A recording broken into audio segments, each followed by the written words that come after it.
सोम प्रदोष व्रत को सोमवार त्रयोदशी व्रत के नाम से भी जाना जाता है।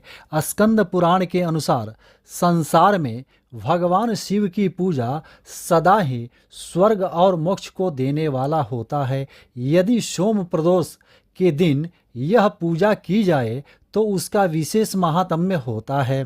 जो सोमवार को भगवान शिव की पूजा करते हैं उनके लिए इहलोक और परलोक में कोई भी वस्तु दुर्लभ नहीं है। सोमवार को उपवास करके इंद्रियों को वश में रखते हुए वैदिक, धार्मिक या लौकिक मंत्रों से विधिवत भगवान शिव की पूजा करनी चाहिए।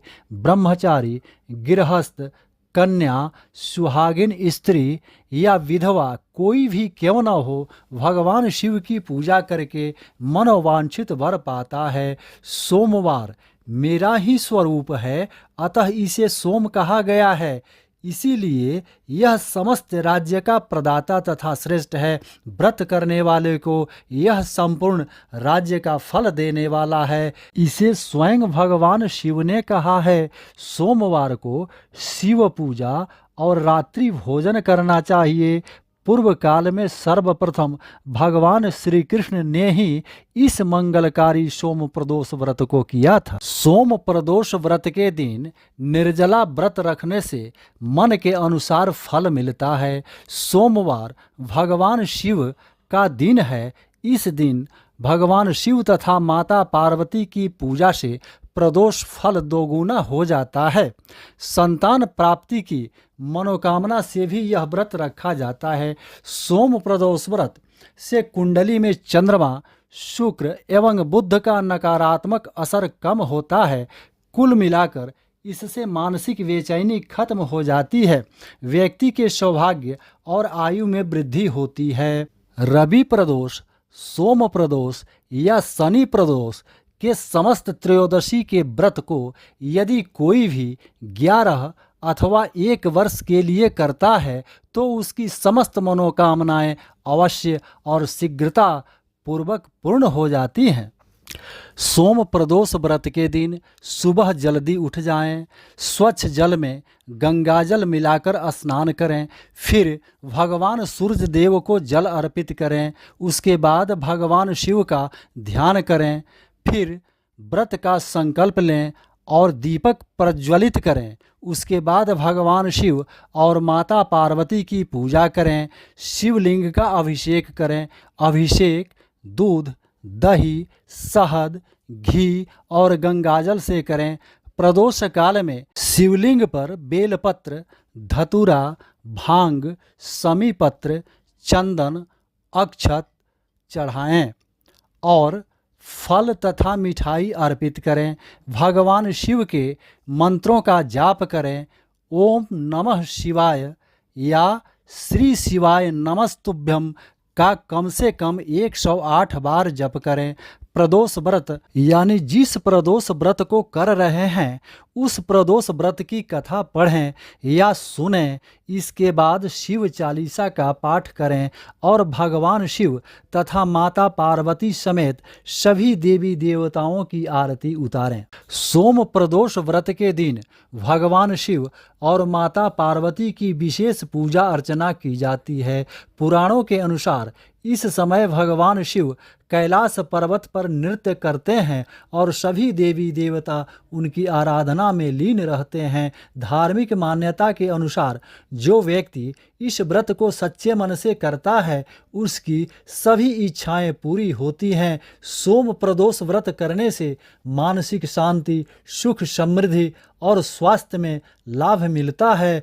साथ ही कुंडली के दोष और ग्रहों के बुरे प्रभाव भी दूर होते हैं। शौनकादि ऋषियों ने श्री सूत जी से पूछा, हे सूत जी, हमें सोम प्रदोष व्रत की कथा के बारे में विस्तार पूर्वक बताइए। श्री सूत जी बोले, हे ऋषिवरों, मैं सोम त्रयोदशी यानी सोम प्रदोष व्रत की कथा के बारे में विस्तार पूर्वक बताता हूँ। आप सब ध्यान पूर्वक सुनिए। सबसे पहले व्रत के दिन प्रातः काल जल्दी उठ जाएं, फिर शुद्ध चित्त होकर शिव पार्वती का ध्यान करके पूजन करें और अर्घ्य देवें। ओम नमः शिवाय या श्री शिवाय नमस्तुभ्यम, इस मंत्र का कम से कम 108 बार जप करें। फिर भगवान शिव की स्तुति करें। हे प्रभु, मैं इस दुख सागर में गोते खाता हुआ ऋण भार से दबा ग्रह दशा से ग्रसित हूँ। हे दयालु, आप मेरी रक्षा कीजिए। शौनकादि ऋषि बोले, हे पूज्यवर महामते, आपने यह व्रत संपूर्ण कामनाओं के लिए बताया है। अब आप कृपा करके यह बताने का कष्ट करें कि यह व्रत सबसे पहले किसने किया और क्या फल पाया। श्री सूत जी बोले, एक नगर में एक ब्राह्मणी रहती थी। उसके पति का स्वर्गवास हो गया था। उसका अब कोई आश्रयदाता नहीं था, इसलिए प्रातः होते ही वह अपने पुत्र के साथ भीख मांगने निकल पड़ती थी। भिक्षाटन से ही वह स्वयं और पुत्र का पेट पालती थी। एक दिन वह ब्राह्मणी घर लौट रही थी तो उसे एक लड़का घायल अवस्था में कराहता हुआ मिला। ब्राह्मणी दयावश उसे अपने घर ले आई।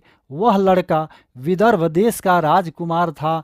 शत्रु सैनिकों ने उसके राज्य पर आक्रमण कर उसके पिता को बंदी बना लिया था और राज्य पर अपना नियंत्रण कर लिया था, इसलिए वह मारा मारा फिर रहा था। राजकुमार ब्राह्मण पुत्र के साथ ब्राह्मणी के घर में रहने लगा।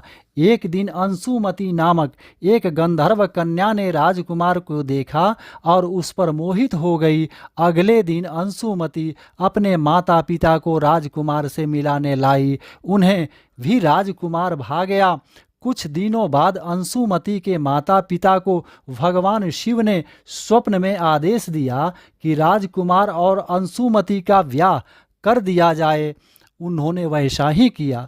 ब्राह्मणी प्रदोष व्रत करती थी। उसके व्रत के प्रभाव और गंधर्व राज की सेना की सहायता से राजकुमार ने विदर्भ से शत्रुओं को खदेड़ दिया और पिता के राज्य को पुनः प्राप्त कर आनंद पूर्वक रहने लगा। राजकुमार ने ब्राह्मण पुत्र को अपना प्रधानमंत्री बनाया।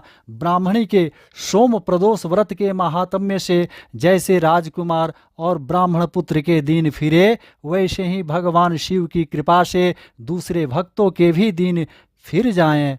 ओम श्री पार्वती पतये नमः। हर हर महादेव।